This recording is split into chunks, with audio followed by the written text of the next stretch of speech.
రాజధాని అమరావతి స్మార్ట్ సిటీలో పనిచేస్తూ ఉన్న పారిశుద్ధ్య కార్మికులకి 3వ నెల వచ్చింది. ఇప్పటివరకు జీతాలు సిఐడి అధికారులు కానీ ప్రభుత్వం కానీ చెల్లించలేదు. కనీసం స్పందన కూడా లేదు. వీళ్ళకి జీతాలు లేవు, ఏం తింటారు, ఎలా కుటుంబాలు పోషించుకుంటారనే ఆలోచన కూడా అధికారులు చేయటం.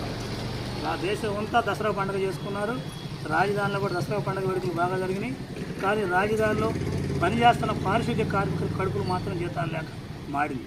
వాళ్ళ కుటుంబాలు పోస్తులు ఉండాల్సిన పరిస్థితి, పండగకు కూడా నోచుకోలేకపోయిన పరిస్థితి ఎదురవుతూ ఉంది.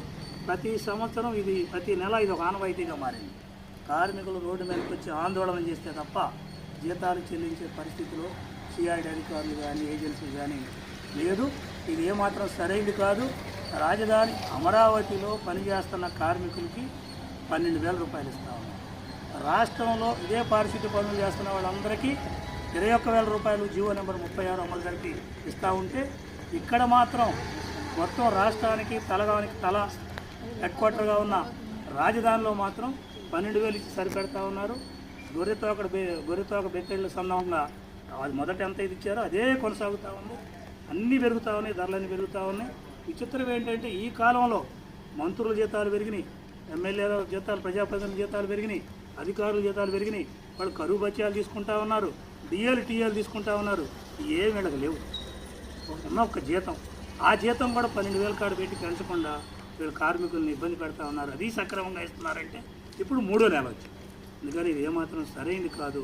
ప్రభుత్వం వెంటనే స్పందించి, సిఐడి అధికారులు స్పందించి రాజధాని అమరావతి స్మార్ట్ సిటీలో పనిచేస్తున్న పారిశుద్ధ్య కార్మికులకు పెండింగ్ ఉన్న 2 నెలల జీతం ఒకసారి చెల్లించాలి. రోడ్డు మీదకి ఎక్కితే 1 నెల జీతం వేసి సరిపుచ్చుకుంటున్నారు. ఇది మాత్రం సరైనది కాదు. అది అప్పులకి సరిపోతుంది. అందుకని 2 నెలల జీతం ఒకేసారి చెల్లించాలి. వీళ్ళ జీతాలు పెంచాలి. సిబ్బంది మొత్తం రాజధాని పనులు వేగవంతమైన నేపథ్యంలో సిబ్బంది తగ్గిపోయారు, అరాకొరగా ఉన్నారు. సిబ్బందిని పెంచాలి, వాళ్ళకి రక్షణ పరికరాలు ఇవ్వాలి, పనిముట్లు ఇవ్వాలి, వృక్షాలు బాగు చేయించాలి. అనేక సమస్యలు పేరుకుపోయాను. ఆ సమస్యలన్నీ పరిష్కరించేదాకా రాజధాని ఏరియా పారిశుద్ధ్య కార్మిక సంఘం సిఐటియు ఆధ్వర్యంలో పెద్ద ఎత్తున ఆందోళనలకి మరో దశ పోరాటానికి కార్మికులు సన్నద్ధమవుతున్నారు. చీపుర్లు డౌన్ చేసే పద్ధతి దాకా తీసుకురాకుండా వెంటనే కార్మికుల జీతాలు చెల్లించాలని సిఐటియుగా డిమాండ్ చేస్తాం.